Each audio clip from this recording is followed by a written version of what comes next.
Assalamualaikum warahmatullahi wabarakatuh. Selamat bertemu kembali anak-anakku di Fisika 12.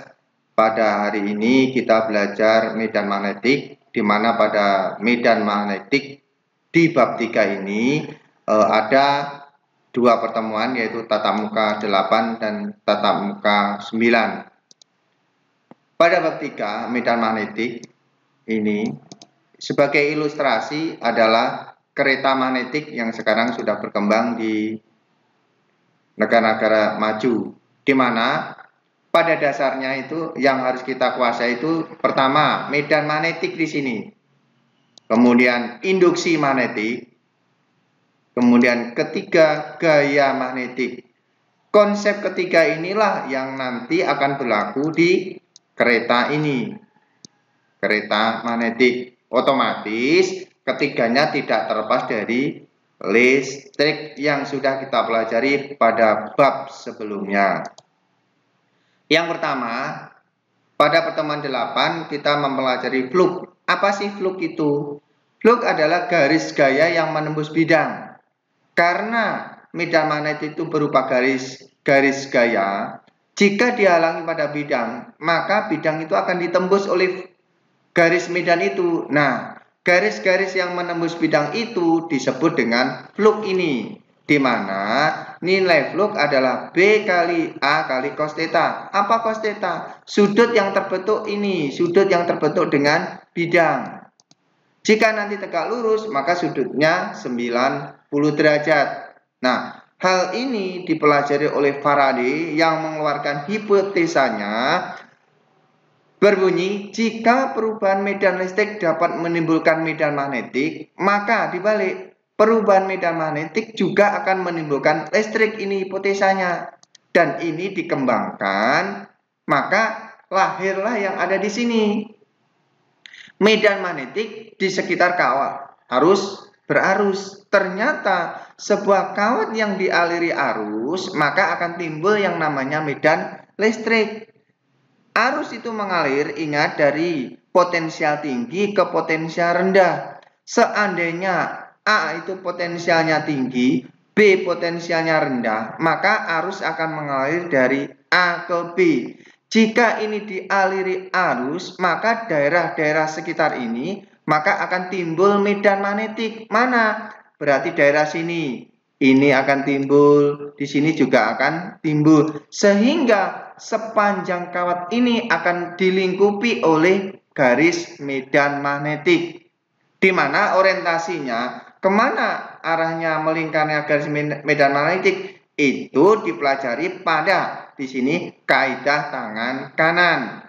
Pada kaidah tangan kanan dinyatakan bahwa jempol kita itu menunjukkan arah I, kemudian keempat jari kita itu menunjukkan B. Sehingga kalau arahnya dari A ke B, maka ilustrasinya arah medannya ke sini. Arah medannya ini. Di mana kita sudah sepakat di sini, ada kesepakatan. Jika silang masuk, titik keluar, maka yang silang mana? Yang masuk mana? Yang masuk ke sini nih. Yang keluar mana? Daerah sini ini keluar. Nah, ini keluarnya.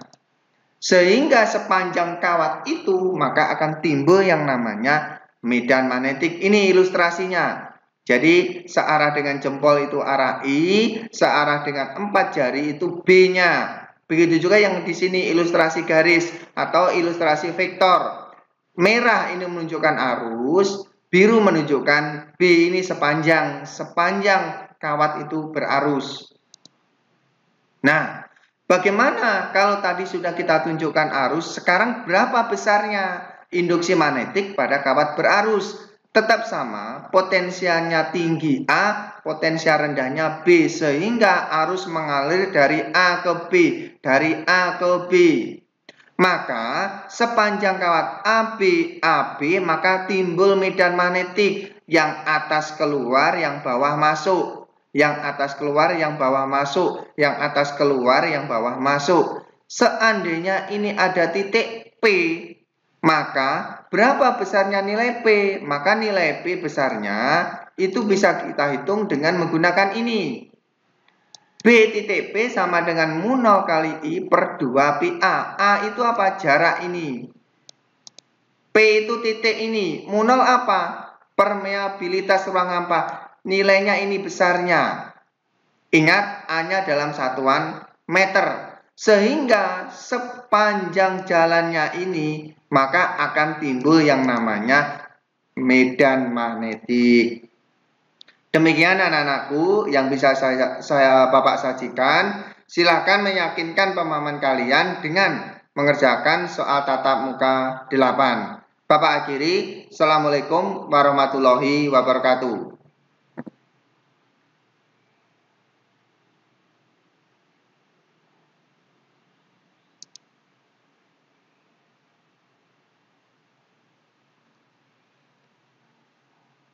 Assalamualaikum warahmatullahi wabarakatuh. Baik anak-anakku, ketemu lagi dalam pertemuan 9. Kemarin sudah kita bahas induksi magnetik pada kawat lurus. Tidak selamanya kawat itu lurus. Kita bahas 3 hari ini, yaitu yang pertama, kawat yang berupa lingkaran atau lingkaran. Kita lingkarkan seperti ini. Kita lingkarkan. Bagaimana nilai medan magnetiknya? Kalau di titik P itu sebelah sini nih, maka nilainya BP sama dengan mu 0 kali I kali sin pangkat 3 alfa per 2A. Alfa itu apa? Alfa itu yang di sudut, yang terbentuk antara titik P sampai ujung, titik P sampai tengah atau sumbu. A itu apa? A itu jari-jari ini. Ini A, jari-jari ini. Nah, bagaimana kalau nanti berada pada pusat? Pusatnya mana? Di O ini. Maka pada di O akan berakibat ini. Di O.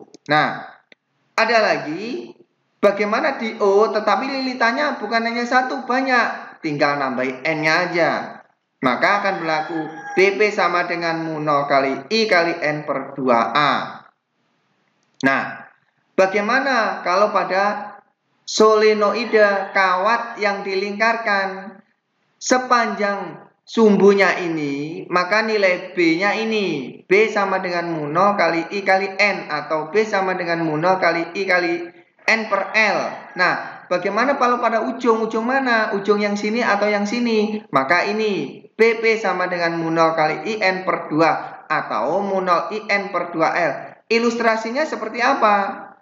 Perhatikan di sini, sepanjang kawat ini maka akan mengalir arus ini, arusnya akan mengalir dan sepanjang sumbu akan timbul B di sini. Nah, yang kedua berikutnya adalah pada toroida. Pada toroida seperti ini, kawat dilingkarkan, maka nilai besarannya BP sama dengan mu 0 kali IN per 2 pi R. Nah, ilustrasinya apa? Ilustrasinya seperti ini, ilustrasinya.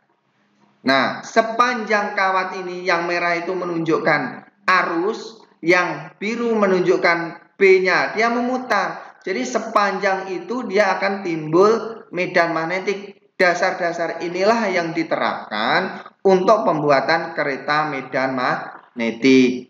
Untuk menguji kemampuan kalian, ada soal di tatap muka 9. Demikian, Bapak akhiri. Assalamualaikum warahmatullahi wabarakatuh.